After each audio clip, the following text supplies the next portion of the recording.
guys, welcome back to The Stimulus. I'm Steph Evz, and it's time for another episode of Ask Steph Evz. I know this is such a lazy video to do, but I've had a couple questions that have been stacking up over time, so I kind of figured that maybe I would just knock it out right now in one episode and then use it as a Tuesday video. So here we go. Our first question comes from Marius Highland. I'm sorry if I just butchered your name, but Marius is the really cool individual that sent me, oh gosh, you can't see them, the Ralph McQuarrie prints that I hung up on my wall. I think I posted about them a couple weeks ago, but yeah, they're really cool and I really appreciate it. So yay, hey, and thank you. But Marius wants to know, can you give us a quick rundown of your filming equipment? Particularly interested in how you do sound. Yes, the cloth, and I'll show you around actually my filming studio / other bedroom.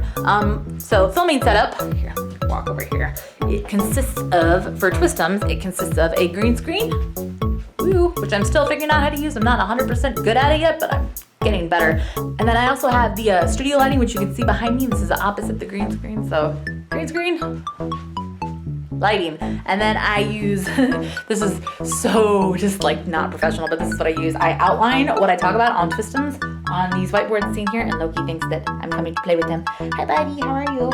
And then I use a little lapel microphone for my sound that I hook up and then wear while I'm filming, and I can't find the actual microphone yet, but just this little dude. That's how I do sound.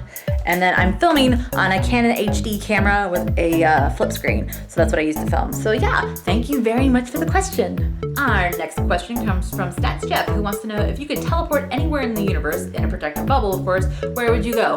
I think the first place I would want to go is a planet that has life somewhere else in the universe.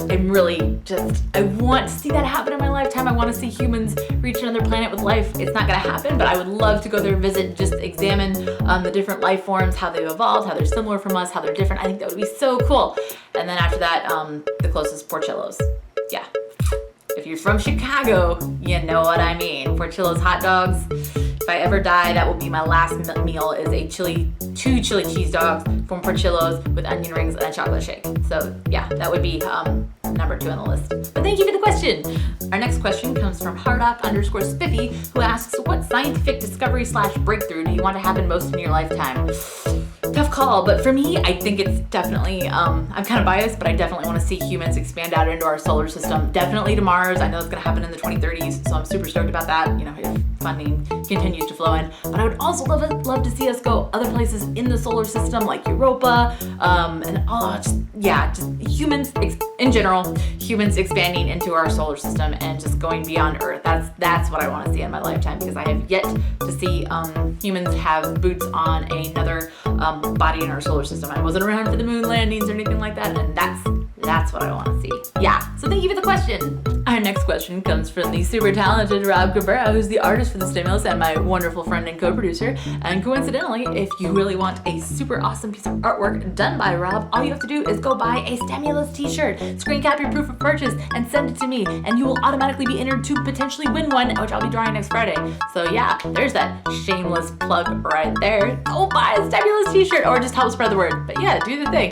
Rob wants to know, why would Obi-Wan hide Luke Skywalker on Tatooine with Anakin's mother's family using his father's famous last name?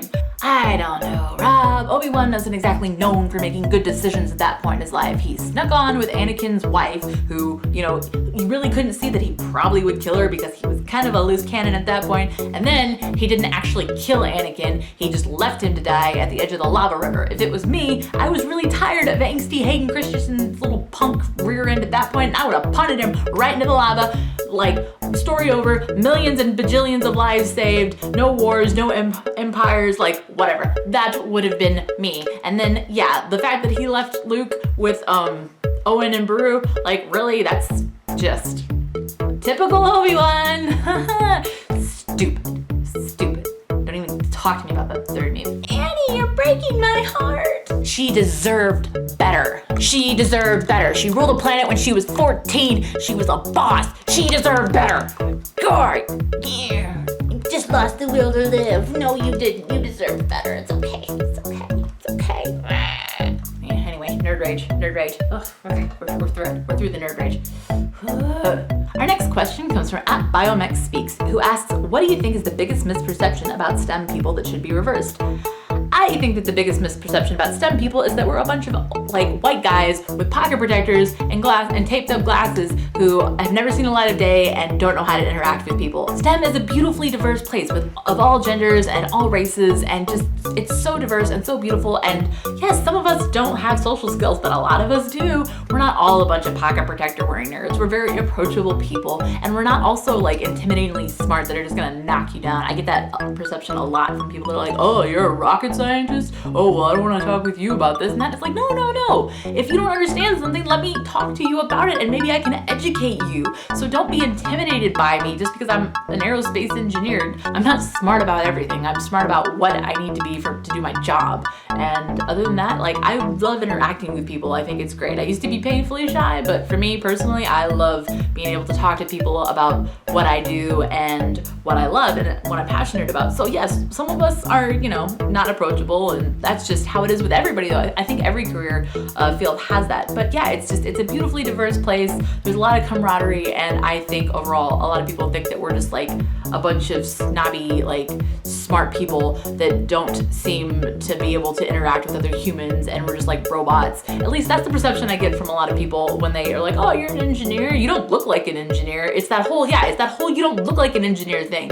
You don't know what an engineer looks like, because this right here, this is an engineer. This is 4 years and a college degree right here. I look like an engineer. So just kind of breaking down that perception of what you think we should look like and how you think we should act. I think that is from an outsider's perspective, and I know I've probably got a lot of people in here going, I don't think that. Yeah, but you're probably in the field, aren't you? Or you probably know somebody in the field. But yeah, just that kind of perception I think is what that really needs to be reversed. We can be cool and people too. God, I sound like just a dad right now. I'm cool too, yeah.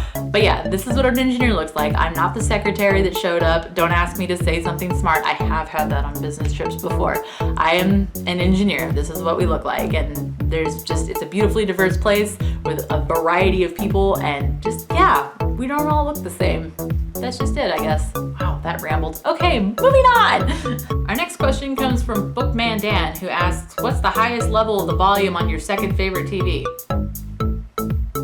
Our next question comes from @LonelyProbe, who asks, if you had to put a scoop of ice cream on waffles, what flavor? That's too much. I'm a waffle purist, man. The most I will put on my waffles is like fresh fruit. But if I absolutely had to, it would probably be something with like caramel in it. It would probably be like a simple, gosh, okay, I'm giving this question more thought than I thought I would. It would probably be like vanilla, because if it had fruit on it, but if it didn't have fruit on it, probably like something with like caramel and salt in it to go with like the maple syrup.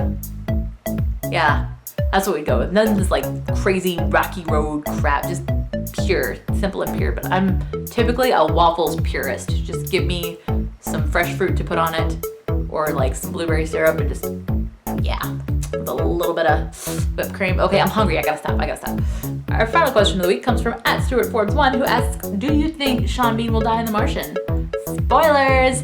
No, I've read the book, so I won't speculate on what I think or / know is going to happen, but I am so incredibly excited for this movie. When I read the book, I was like, oh gosh, if they make a movie, I hope it's gonna be really like close and they stay with the science. And then Dreamcast, when I read the book, I totally imagined Mark Watney as Matt Damon, and the fact that they cast Matt Damon as Mark Watney just completely blew me away and made my day. And I'm so excited because some of the preliminary reviews that are coming out saying that they really stuck with the science, and I'm so excited. The Martian is, let's just be honest, it's my favorite book. It is my favorite book because it is so good with the science, and there's just, yes, I love it. I'm so excited for it, and I can't wait to see it this week. I guarantee you I will be there. Like, I think typically we show videos in the area on Thursday nights sometimes when it opens on a Friday, so I will be there Thursday watching it, and I can't wait. Yes. But that's all I have for you guys this video. Thank you so much for submitting questions. Quick reminder, I know I said it earlier in the video, but t-shirts are on sale until this Saturday, so pick one up before they are gone forever. We are not selling this design again. So head on over to the link in the description to pick up yours, or help spread the word by